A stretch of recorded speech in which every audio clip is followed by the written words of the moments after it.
Hello everyone, my name is Matt, or if you know me from my videos, I go by Virus. I was born Matthias Ross III to two loving parents named Teresa and Matthias Jr. For those of you that don't speak Spanish, Matthias is Spanish for, well, Matthew, thus Matt. Now, my story starts in a small little house in a small little town in the wonderful state of Florida. I say that sarcastically.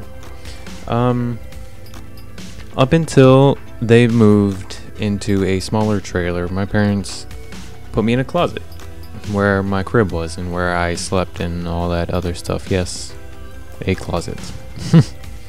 One night, my dad heard some scratchy noises coming from the closet that I was in, and his best decision was to go in, grab a gun, and try to kill it because he thought it was a rat.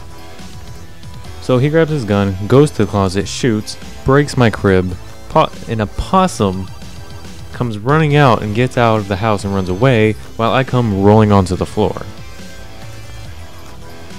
Awesome, right?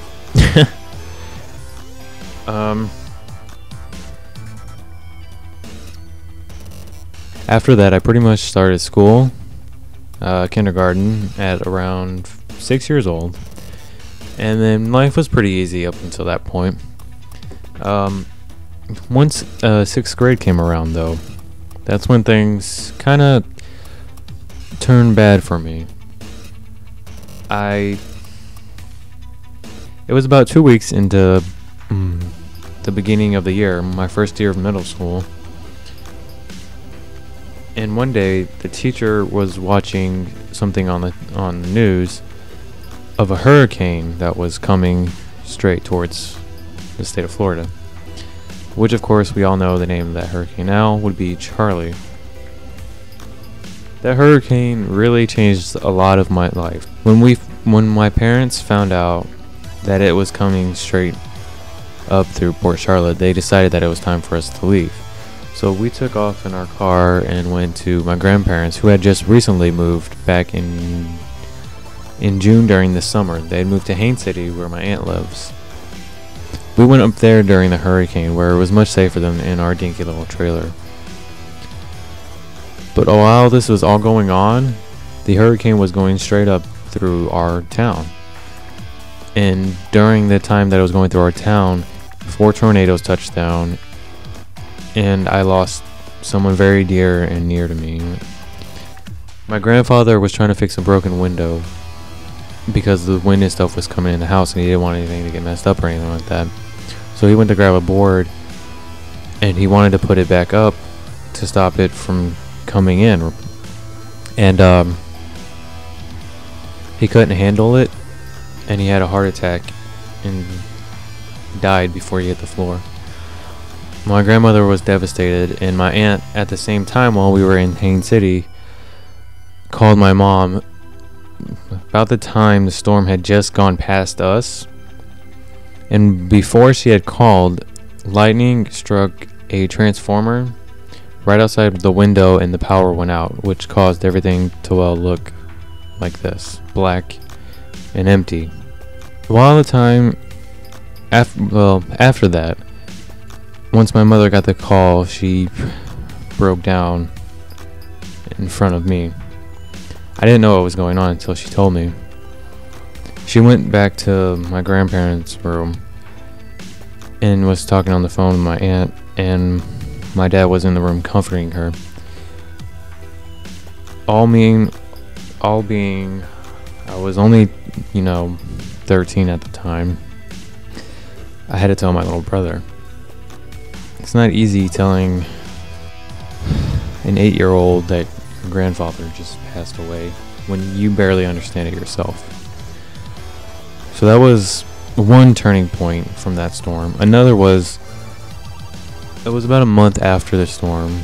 My parents got some bad news that the inspector who came to check our house, because a tree had fallen on it but hadn't gone through, but it had done so much structural damage that we had to tear the house down.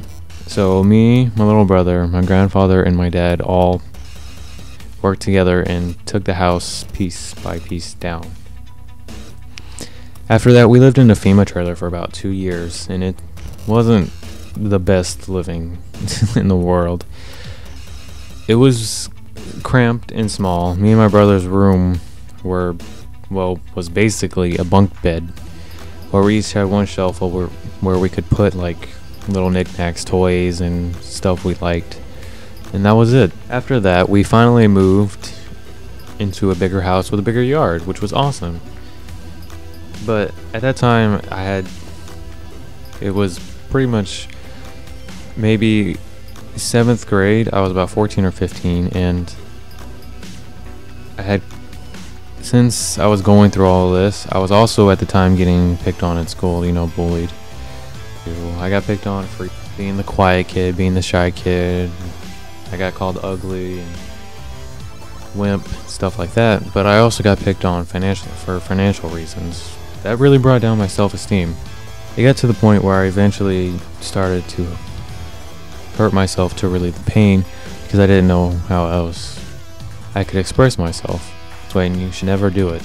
But it got so bad that to one point I actually almost decided to end it all. But then a thought popped in my head, and I'm glad it did, and it was my family. I knew what we had gone through with my grandfather, and I know I couldn't do it to them. Eventually in high school, I started making friends. Around the 10th grade, I met a group of people during lunch. We all sat at this one table, and we just had probably the best time of our life. There were so many things and jokes and good memories that I have from there.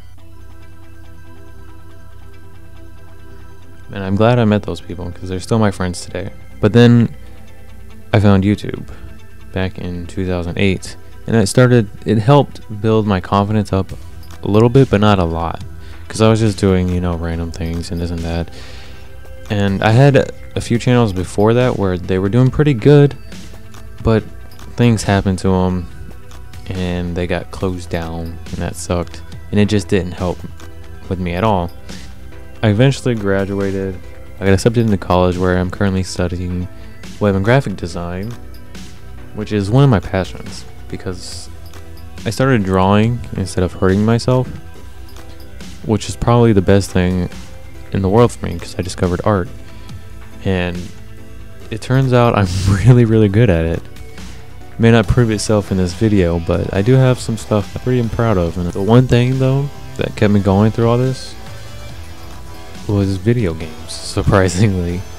I'd lose myself, 4 to 6 hours into a game a day, just getting lost inside of it, thinking, that's me, and stuff like that. Like, oh my god, I'm a knight, or pretty cool little hedgehog, or whatever game I was playing.